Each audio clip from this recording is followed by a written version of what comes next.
Indians and Chinese and other ethnicities have contributed significantly to the tech boom that we have seen. And now the AI race. How are we going to compete with China if we don't take advantage of the best talent around the world to help us in the AI race?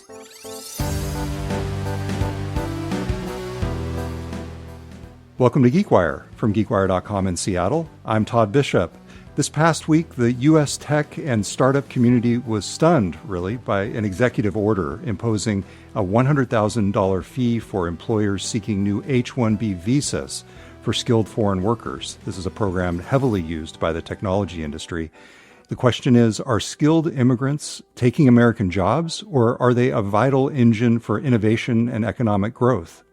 Our guest today on the podcast has a really strong point of view on this topic.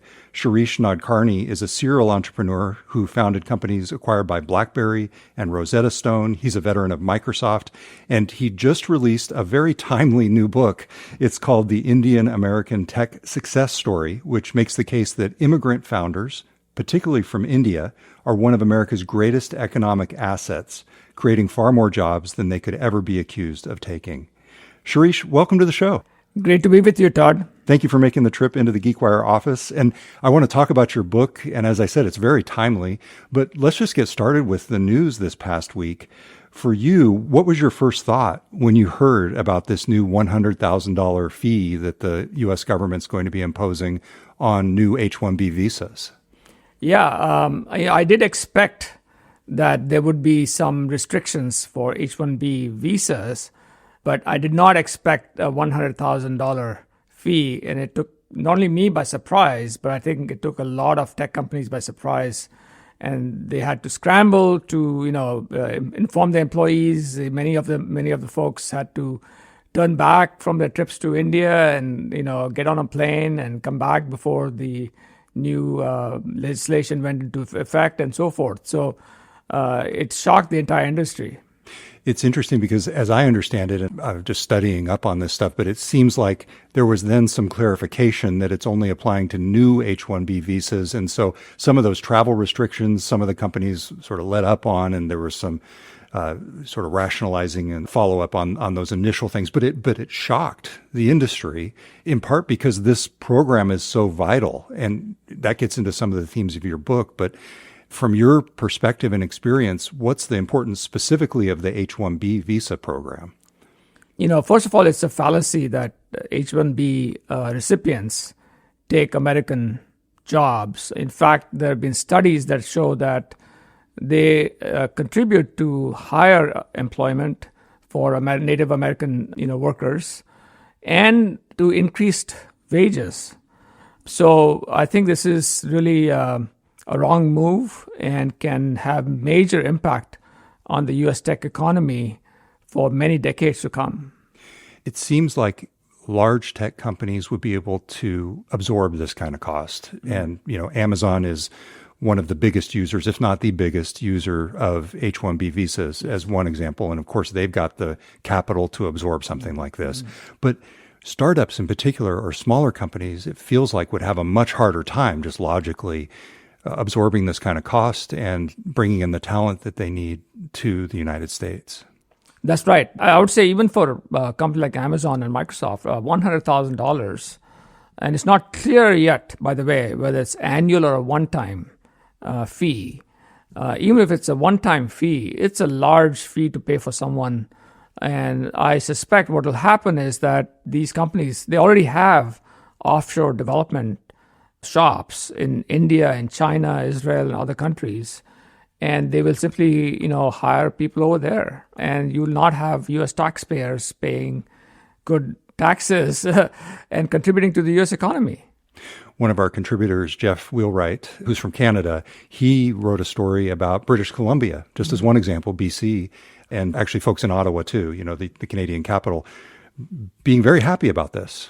Yeah. Because the idea is like Microsoft and Amazon, they have large presence, each of them in British Columbia, in the Vancouver area already. And so if you're going to bring an H-1B visa holder into the U.S. and pay $100,000, it'd be better to just bring them on a different type of visa, a much more relaxed immigration policy into Canada. So it's kind of hard to understand where this is in the interest of the U.S. economy, unless you believe that immigrants, highly skilled tech workers coming in on immigrant visas, are directly taking American jobs. It seems like that is the thesis. That's partly the thesis, but from what I read in the Wall Street Journal, they also talk about raising revenue. So Howard Lutnick, the Commerce Secretary, has been charged with the task of raising revenue. And so this was one of his brilliant ideas. And I don't think it's going to raise a lot of revenues. I doubt if companies are going to have the money to really pay $100,000 for each H-1B recipient. I think more likely what's going to happen is that they're going to offshore the development to other countries and hire workers there. And it's, as you know, remote work has become quite popular. And yes, in other countries, you'll have a time difference, but, you can really work around the clock and get things done much faster. Well, I'm in the midst of reading your book, The Indian-American Tech Success Story, and it's fascinating for me as somebody who's covered the tech industry for a couple decades now. It really filled in some gaps for me. It's filling in some gaps, and you explain the historical milestones, the changes in U.S. policy, the dynamics in India in particular that created the educated workforce that was ambitious and ready to immigrate to the U.S. to do these things. But before we get to all that, just to relate to what we saw in the news this past week, you make the argument that immigrants, far from taking jobs, are actually engines of job creation. Mm-hmm. Can you unpack that for us? How does that work, and how has it worked historically?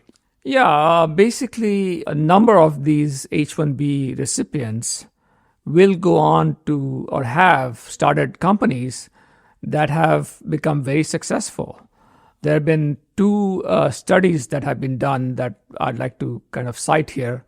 One is a study of unicorns that were started by immigrants, some of whom were Indians. These are companies with valuations of more than $1 billion. More than $1 billion. And what they found was that over 50% of these companies were started by immigrants. Huh. And not only that, but they had contributed to over 600,000 jobs from all the economic activity that they were creating. So that's one study. Another study looked at the top 50 AI companies. And AI, as you know, is so important for the success for the U.S. economy. There again, they found that 66%, even a higher percentage of companies were founded by immigrants. And again, Indians, contribute about 20% of those companies. And so these companies are creating a large number of jobs, and those jobs are being taken by Americans. And so net, I think you have job creation as opposed to jobs being taken away. That's the ultimate outcome. Do you even agree with the premise that immigrants, including Indian Americans who immigrate to the country, are taking away jobs on the front end from Americans? Do you buy that premise? Not until now. Certainly the economy is, different today. But I would cite two things. One is that the tech unemployment rate is 3% lower than the overall unemployment rate. So the unemployment rate is very low. So, there aren't too many unemployed American workers in the tech sector to begin with. And then... relatively speaking. Yeah. Relatively speaking. And as I discussed, more jobs are being created by the immigrants who are starting new companies. And finally, what I would say is that the demand for tech workers is so high that actually there are more than 400,000 applicants for H-1B visas when there are only 85,000 slots. So companies like Amazon, Google, Microsoft are looking for talent, and they can't find them over here in sufficient numbers, and therefore they have to resort to hiring H-1B workers and pay significant legal fees and other fees to hire them. So it's quite expensive for them to do that. They would not do it unless they had no other choice but to hire foreign workers. Interesting, because I know one of the arguments historically has been, oh, well, part of the idea is you're going to get immigrant workers at a lower cost, but you're saying when you look at everything, that's not the case. Yeah, and again, the study that I cited earlier by the National Foundation for American Policy, their study, which they looked at workers, tech workers from 2005 to 2015, and their study shows that the wages of American workers increased as a result of the migration of foreign workers to the U.S. I'm talking this week with Shirish Nadkarni. He is the author of the new book, The Indian American Tech Success Story, and he's an entrepreneur and a Microsoft veteran. And I want to talk a little bit more about your own story. Let's do that when we come back. You're listening to GeekWire, and we'll be right back. Check out the new season of Does Compute. It's a great podcast from Carnegie Mellon's School of Computer Science and GeekWire Studios. It explores how computer science is building useful stuff that works. It covers innovations shaping healthcare, AI, climate solutions, and more, featuring top experts. Does Compute reveals real-world impacts, no coding required. Download the podcast or watch the Season 2 videos at geekwire.com/doescompute.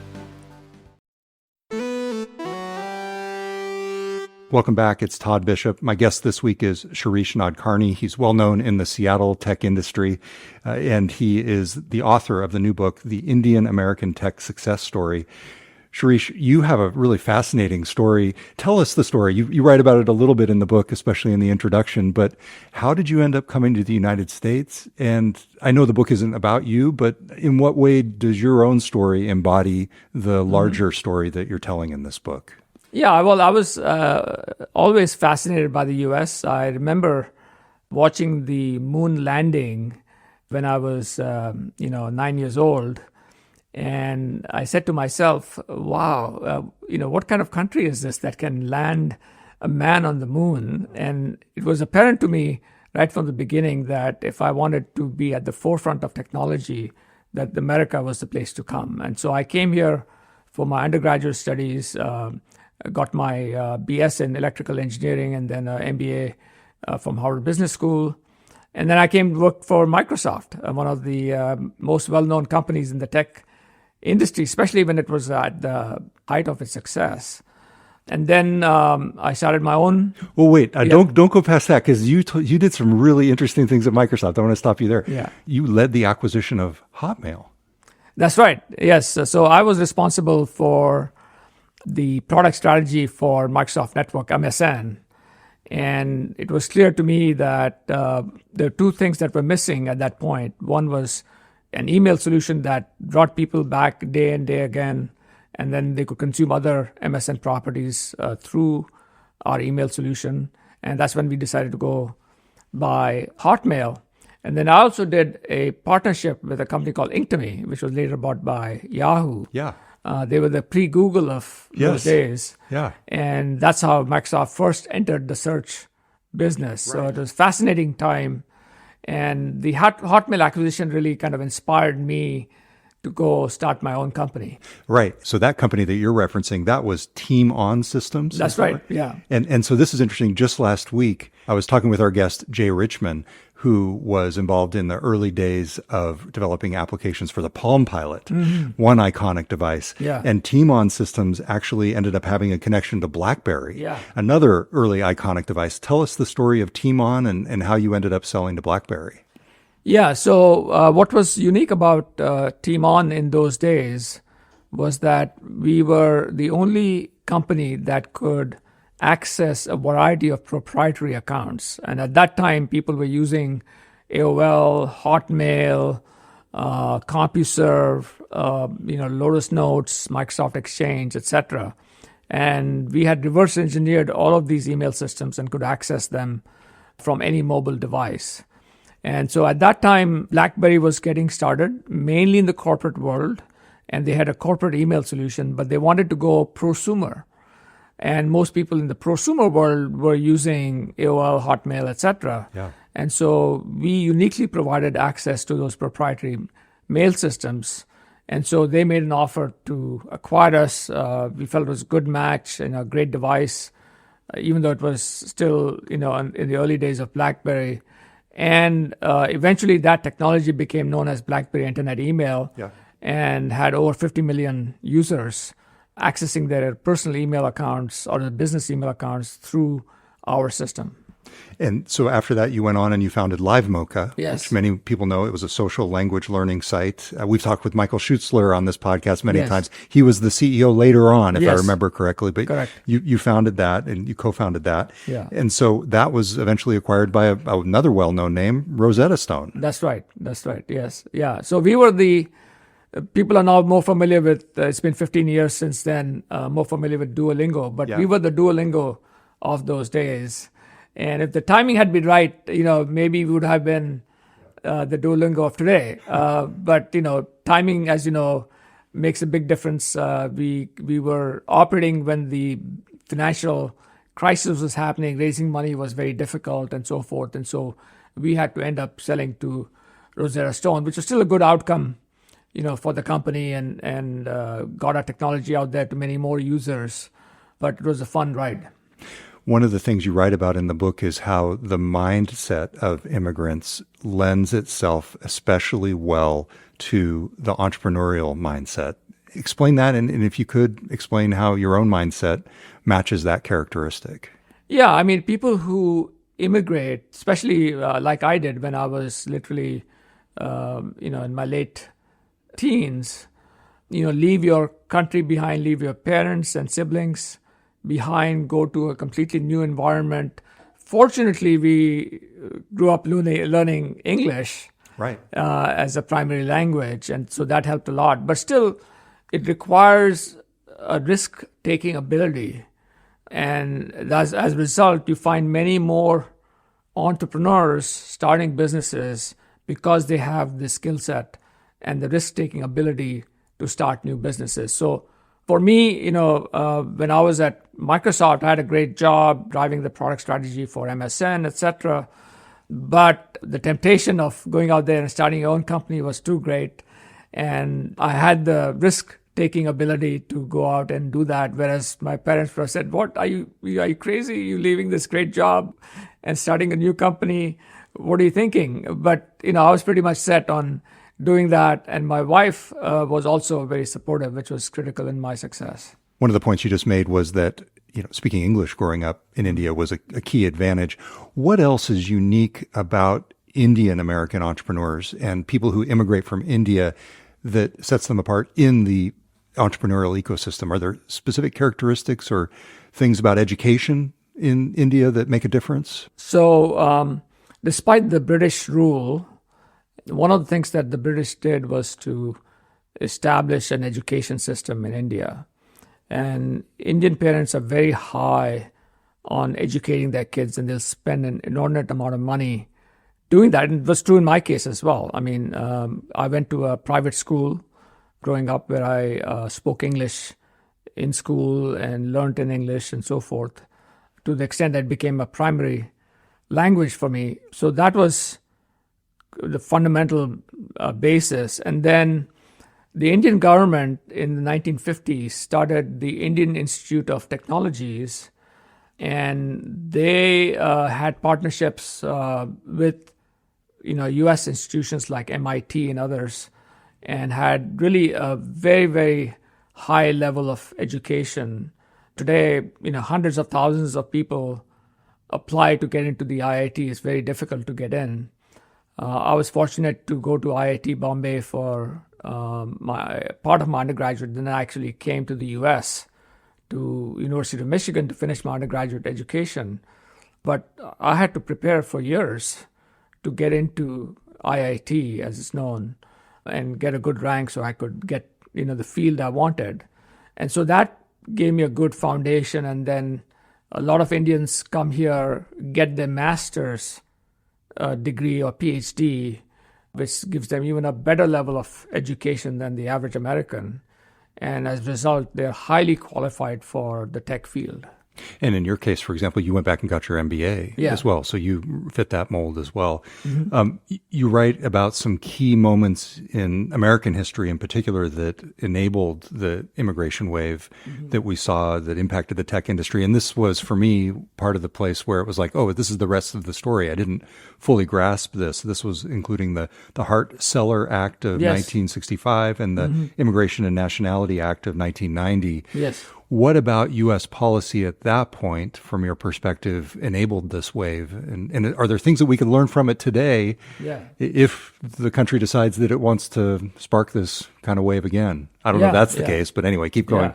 Actually, what's interesting was before the Hart-Celler Act, they had the Asiatic barred zones, and you could not immigrate if you were from India or China and many of these Asian countries. It was the Hart-Celler Act in 1965 that allowed for skilled immigrants and family or relatives to immigrate to the U.S. And that coincided with the formation of the IIT. Some of the people I interview in the book call them the pioneers, like Kanwal Rekhi, for example, graduated in the late 60s from the IITs and then came here to the U.S. because of the Hart-Celler Act, and that then accelerated over time, where they increased the number of immigrants that they allowed every year. Are there things we could learn as a country today in the U.S. from the approach that was taken back then? Definitely. I mean, it coincided also with the tech boom. There's a saying that Silicon Valley was built on ICs, and perhaps it's really not integrated circuits, but perhaps it's Indians and Chinese. Yeah. But Indians and Chinese and other ethnicities have contributed significantly to the tech boom that we have seen. And now the AI race, as I mentioned to you, the study of the top 50 Forbes AI companies, more than 60% of them have been started by immigrants. And so how are we going to compete with China if we don't take advantage of the best talent around the world to help us in the AI race? So again, we are at a new juncture in terms of technology, and instead of making it more difficult, we should really staple a visa to every master's PhD student who graduates from a good school in the United States, and invite them to come to the U.S. as opposed to, because as we discussed, they don't really take jobs away from Americans. They are creating more jobs. Apart from that, stapling a visa to every degree, what else would you like to see happen? Like if you could have even 30 seconds with an influential policymaker at the national level who was able to make change in this regard, are there 2 or 3 things that you would cite as your bullet points for them? Yeah, so certainly one thing that I would encourage the U.S. to do is to create a startup visa category, because right now, if you're on a H-1B visa, it is quite difficult to get approval for doing your own startup. There isn't something called an entrepreneur rule, where if you have raised $250,000, then you can get 30 months of visa and can get it extended for another term.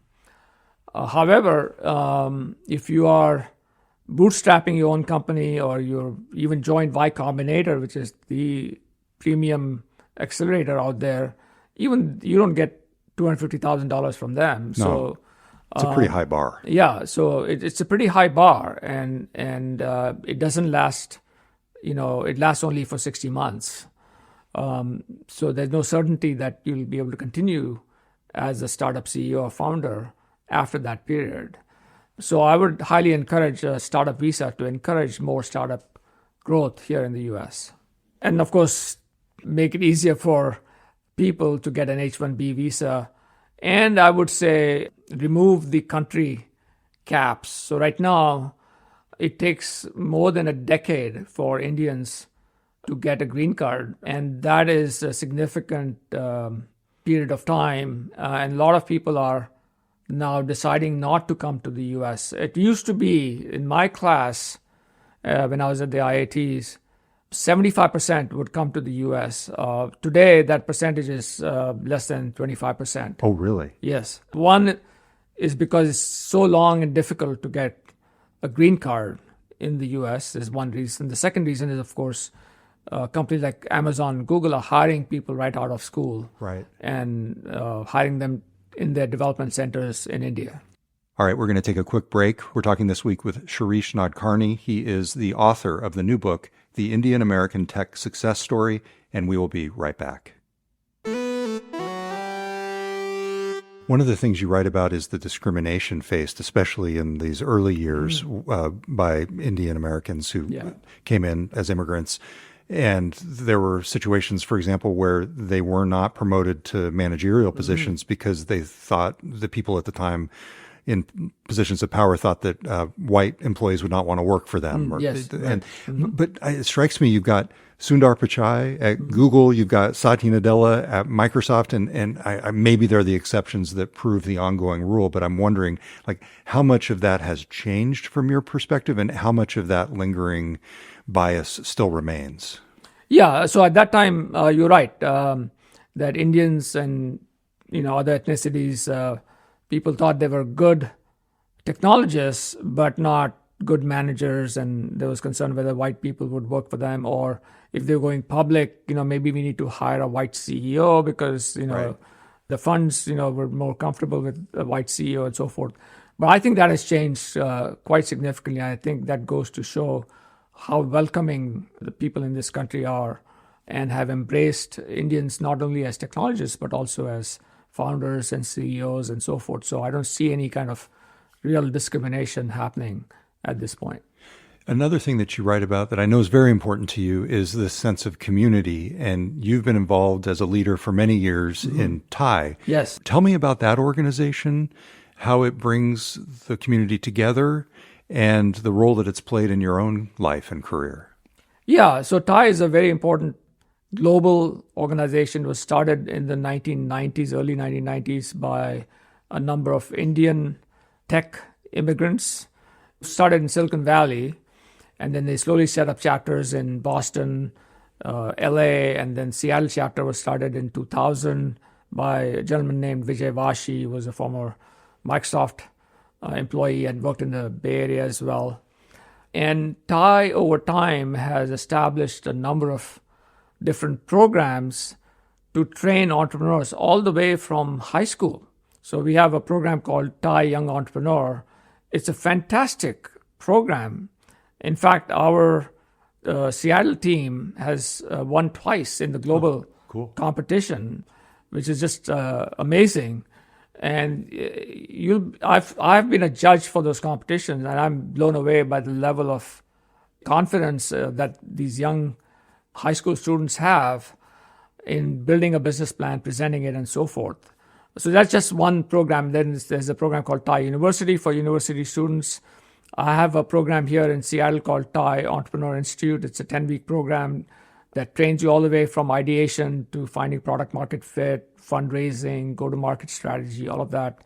And we have speakers from, Wilson Sonsini, from Madrona, and other well-known firms giving really important, valuable lessons on how to become a successful entrepreneur. So TIE has been really has played an important role. Vijay Vashi was the founder of TIE Seattle, was an investor in my two companies, and so he helped me and provided advice to me with my startups. And I've done the same thing. I've taken the baton, and I've advised many companies that have gone on to become successful.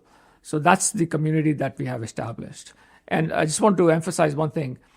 While it was started by Indians and is mostly run by Indians, we welcome people from all ethnicities.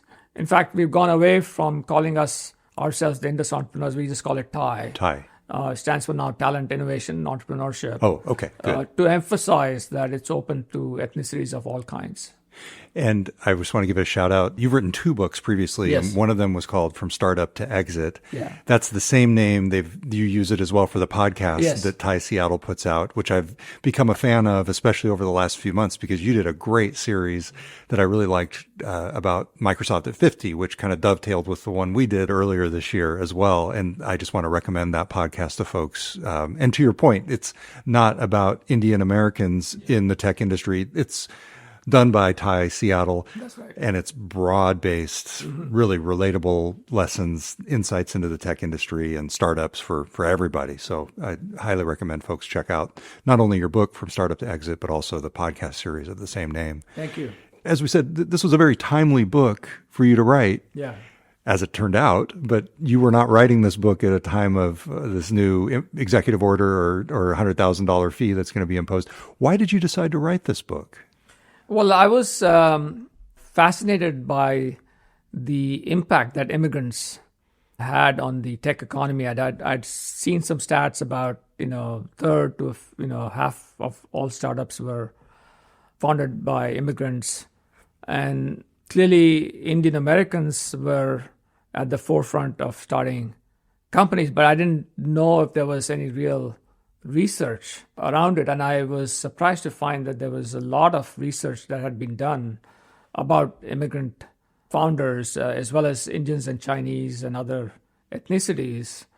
And so I thought it'd be important to share that information because there's always been this undercurrent of, immigration, somehow immigrants taking away jobs from native-born Americans.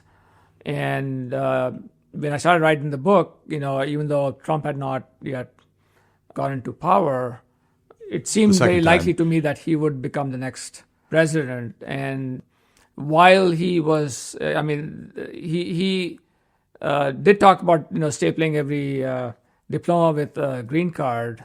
But at the same time, one of his key assistants was Stephen Miller, who's very anti-immigrant. And so I felt there would be really a tension in the administration about what to do about immigrant visas and so forth. So I thought it was the right time to write about it, even though this particular action had not yet been taken. Yeah, you could see it coming. Maybe it was obvious, but you foresaw what could be happening enough to write a book about it. Yeah. Very interesting. Where does this leave you?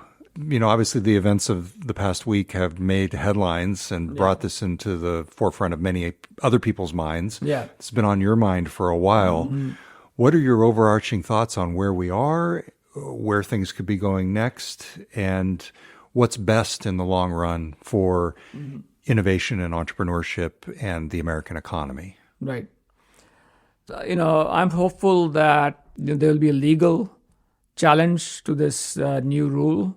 In theory, Congress is supposed to change the fees, and from what I've read, for the H-1B visas and so forth, not the executive branch. So I think it'll be litigated in court and ultimately go up all the way to the Supreme Court, perhaps. Don't know where Supreme Court will land because they've been quite conservative, so far.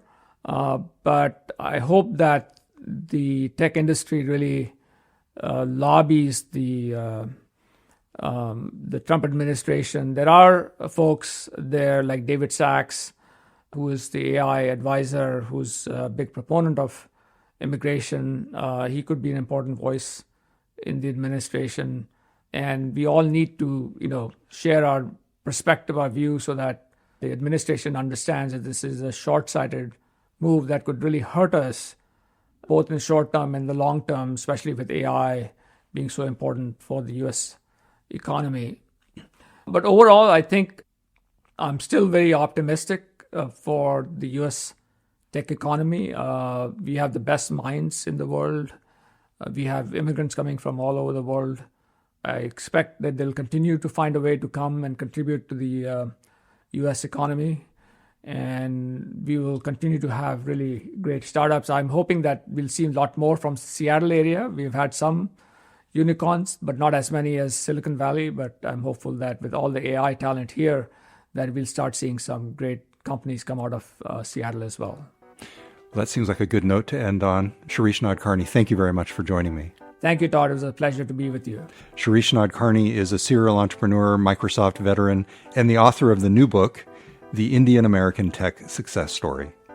Thanks for listening, everybody. Curt Milton edited this episode. I'm GeekWire co-founder Todd Bishop. We'll be back next week with a new episode of the GeekWire podcast.